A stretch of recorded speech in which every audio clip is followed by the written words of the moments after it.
بسم الله وعلى بركة الله. هنبدأ وصفتنا النهاردة. أنا واثقة ومتيقنة جدا جدا إنك أول ما هتجربيها هتدمنيها. وصفة هتدخل روتينك اليومي ومن غير أي تأنيب ضمير. طعمها يجنن وغنية بالفيتامينات ومليانة فوائد وكمان صحية لأقصى درجة. ويلا بينا علشان نشوف الخطوات. أول حاجة أنا هبتدي بالعيش بتاعي، هحمصه، هقطعه كده مكعبات صغيرة وهحمصه في الفرن. بالنسبة للتحميص بتاعه زي ما انتوا شايفين كده هقطعه مكعبات وهنحطه في الصينية بتاعتنا وهنبتدي نبهره. ازاي بقى؟ هنحط عليه معلقة من زيت الزيتون وعليه ملح طبعا على حسب ما انت بتحبي، ورشة من البابريكا ورشة من الزعتر، وهنبتدي كده نقلبهم كويس جدا.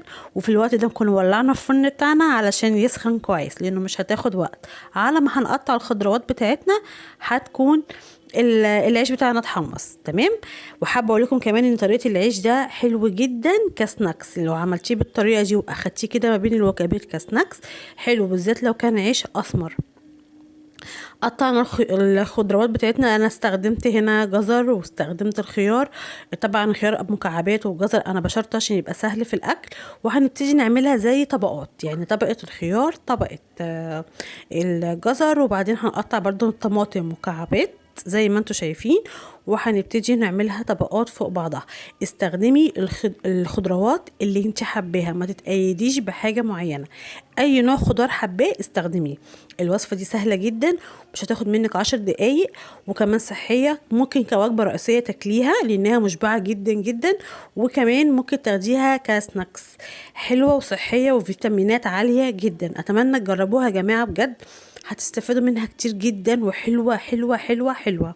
قطعت كده زي ما انتم شفتوا كرنب احمر، وكمان هقطع كابوتشي الخاص بتاعنا اللي هو الكابوتشي، هنقطعه برضو كده زي ما انتوا حابين. الطريقه اللي انتوا حابينها انعم من كده تمام، حابينها تكون خشنه شويه عن كده مفيش اي مشكله. انا كده خلصت طبقات السلطه بتاعتي، وهنبتدي بقى بالدريسك بتاعها. صوص هعمل ايه؟ انا استخدمت هنا معلقتين من الطحينه، واستخدمت زبادي بلدي عاديه جدا. حابه تستخدمي زبادي يوناني تمام، زبادي لايت زي ما انت عايزه مفيش اي مشكله. استخدمت كده معلقتين طحينه وعلبه زبادي كبيره من الزبادي البلدي زي ما قلنا، وهبتدي اقلبهم الاول مع بعض لحد ما يبقوا كده ناعمين ما فيهاش اي تكتلات.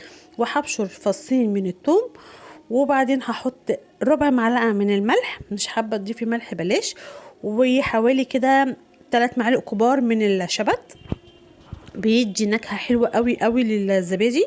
وعصره نص ليمونه مش كتير عشان الزبادي فيها حموضه شويه. وهبتدي بقى انزل كده بالصوص بتاعي على الزبادي من على الوش. وفي الوقت ده العيش بتاعي كان خلاص اتحمص وبقى تمام، انزل كده على الوش. وطبق السلطه بتاعنا خلاص تحفه حلو. اتمنى تجربوه وتكتبوا لي كده في الكومنتات رايكم فيه ايه. تشتركوا في القناه لو لسه ما اشتركتوش، واتمنى لايك وشير لو عجبكم الفيديو. باي باي.